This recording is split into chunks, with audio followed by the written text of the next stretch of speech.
On the dark and mysterious far side of the moon, China found something unexpected. In 2024, the Chang'e 6 mission brought back to Earth samples of a material never seen before. Within these lunar dust particles lay a secret that could change the fate of humanity. Fascinated by the discovery, scientists began experiments to uncover its true potential. But some forces cannot be contained so easily. The Earth could not withstand the instability of antimatter. Only one controlled environment remained, free from unpredictable atmospheres and external variables: the Moon.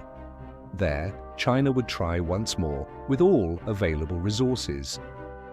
For 6 decades, Chinese scientists silently tried to stabilize antimatter.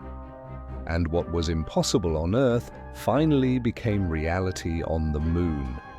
Infinite, clean, and limitless energy. The triumph of science. It was a moment to celebrate. Chief Scientist Chang'e had conquered what once seemed impossible. Her husband, Hou Yi, smiled, his eyes shining with pride. They toasted to a new era, unaware that the universe was already writing a new fate. In the beginning, it seemed like a mistake. The calculations were redone. New telescopes verified the data. But the impossible was confirmed. 9 stars were rapidly approaching the solar system. An unprecedented phenomenon.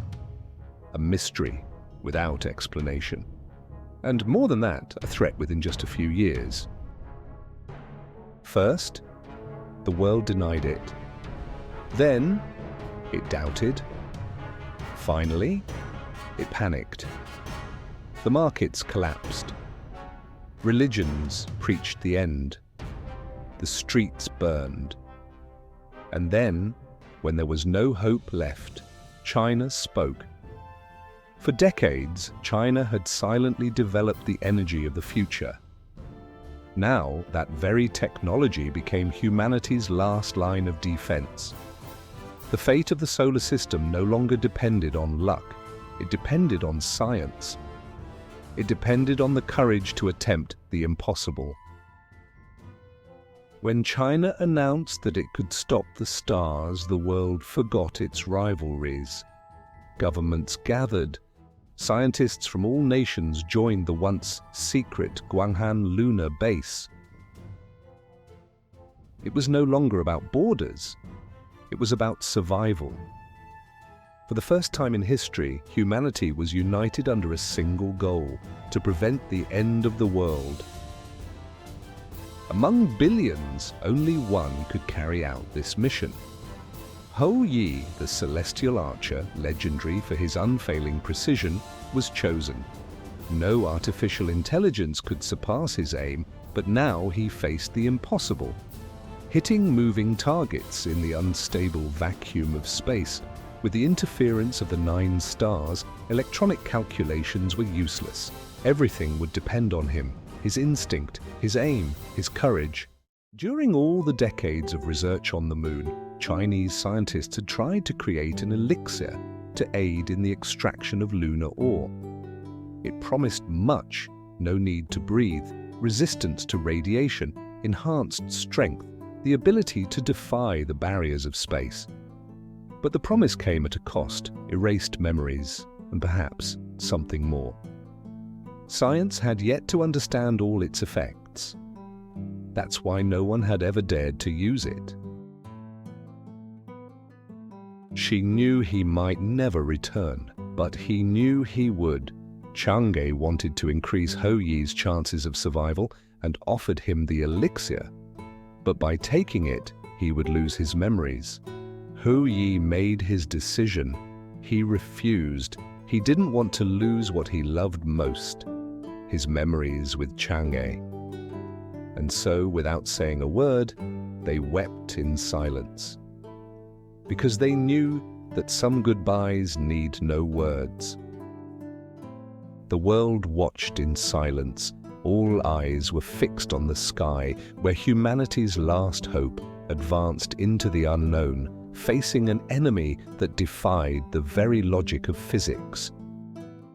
As he departed, she remained. The world celebrated a hero, but she saw only the man she loved leaving.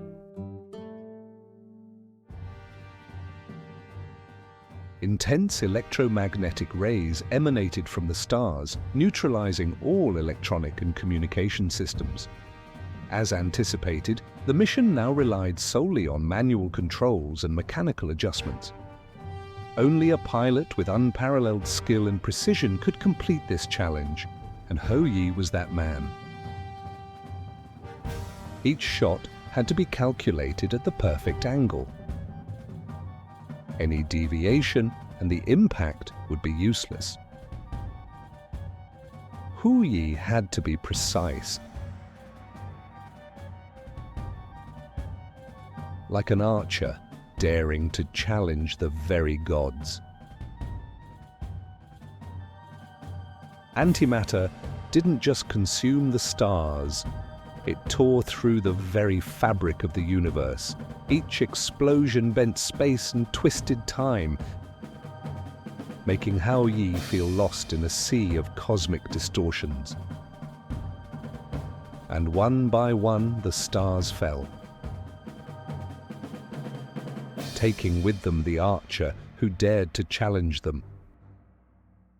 From the beginning he knew the risks: radiation, explosions, gravitational fields. Losing communication was inevitable, but he didn't need confirmation. Deep down, he always knew he would find his way back. The satellites were the first to see him. Just a single point in the middle of the void. But those who knew Hou Yi understood. If anyone could return from the impossible, it was him. Earth was saved, humanity had prevailed, but the war for survival soon gave way to a war for dominance. During the crisis, everyone had stood together. Now that the end of the world was no longer imminent, fear was replaced by ambition.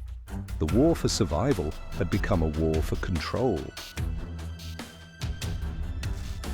In the shadows, there were those who wanted more. For some, the technological race was the future, and they would do anything to win it.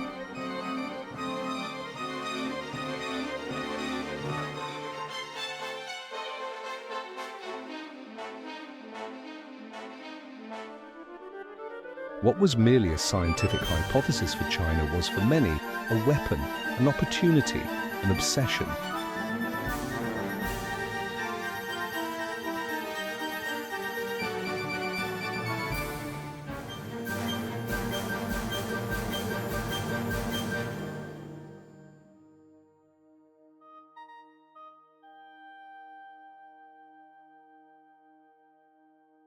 There was no time. There was no choice. The only thing left was to survive.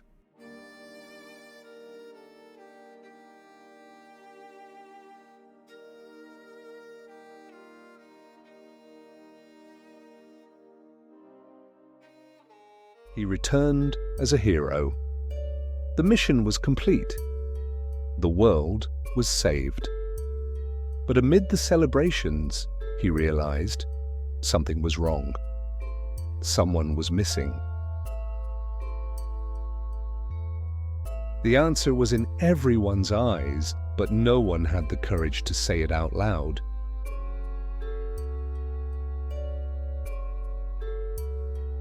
The cold of the moon no longer touched her. The vacuum no longer stole her breath. The elixir was not just an experiment. It was something beyond anything anyone had imagined. She was still there, but no longer as before. No one tried to stop him, because no one had ever been able to make him give up on what he loved.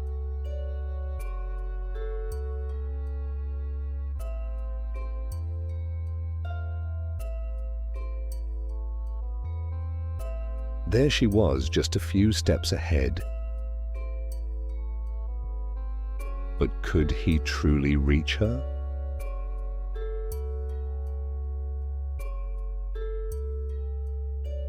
The moon had always been cold,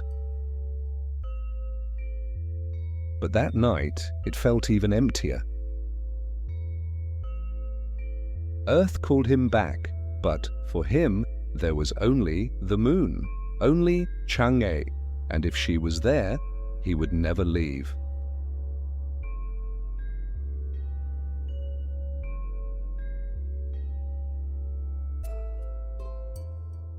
And then, during the moon festival, a child asked, "Did he never return?" An old man smiled, gazing at the sky. "He never wanted to return," he replied, "because she is still up there, and he would never leave her alone."